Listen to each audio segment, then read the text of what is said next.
গত ১৯ জুলাই আন্দোলনকালে মহানগরীর বন্দরবাজারে পেশাগত দায়িত্ব পালনকালে সাংবাদিক এটিএম তুরা পুলিশের গুলিতে নিহত হন।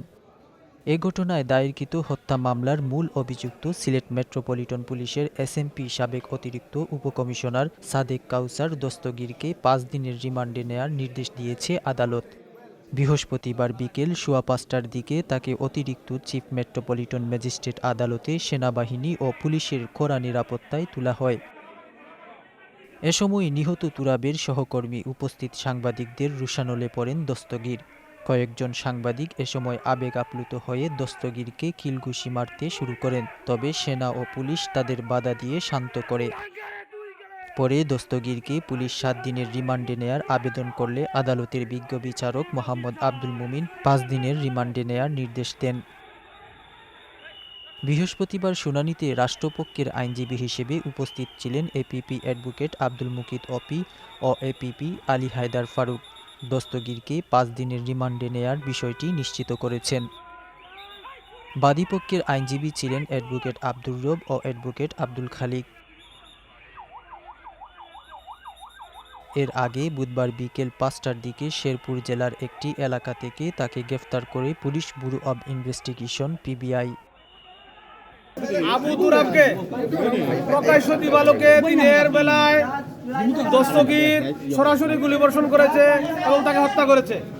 আমরা দীর্ঘ আকাঙ্ক্ষিত অনেক আন্দোলনের ফসল গতকালকে পিবিআই কর্তৃক আসামি দস্তগীরকে গ্রেফতার করা হয়। আজকে তার রিমান্ড চাওয়া হয় ৭ দিনের। আজকে রাষ্ট্রপক্ষে আমরা ছিলাম, বাদীপক্ষে আমরা ছিলাম, আইনজীবীরা ছিলেন, তার পক্ষে রিমান্ড শুনানি হয়েছে। আদালত আমাদের কথা শুনেছেন, সন্তুষ্ট হয়ে আদালত 5 দিনের রিমান্ড মঞ্জুর করেছেন। আমরা তার ব্যাপারে বলি যে তিনি একজন সিরিয়াস কিলার। তিনি রিমান্ডে আসামিদের ধরে নিতেন এবং অত্যাচার করতেন, নির্যাতন করতেন। তাকে পরিচয় দেওয়া হলে তো বিএনপি জামাত, তখন তিনি উল্লাস করতেন এবং আরও বলতেন যে আরও নির্যাতন করা হবে। আমরা তার এই রিমান্ডের ব্যাপারে কারা কারা জড়িত আছেন ভালো করে ইনভেস্টিগেশন করলে, তাকে জিজ্ঞাসাবাদ করলে তাহলে বিষয়গুলো বের হয়ে আসবে এবং এই ঘটনার সাথে কারা মাস্টার মাইন্ড, কাদের নির্দেশে ঘটনা ঘটেছে, এই ঘটনায় আরও কারা কারা সম্পৃক্ত। এই মামলায় 18 জন এফআইআর নামী আছেন, 200 থেকে 300 জন আছেন অজ্ঞাতনামা। এদেরকে চিহ্নিত করা দরকার। এই জন্য রিমান্ড যথাযথ এবং কার্যকর। আমরা তার রিমান্ডের পক্ষে ছিলাম।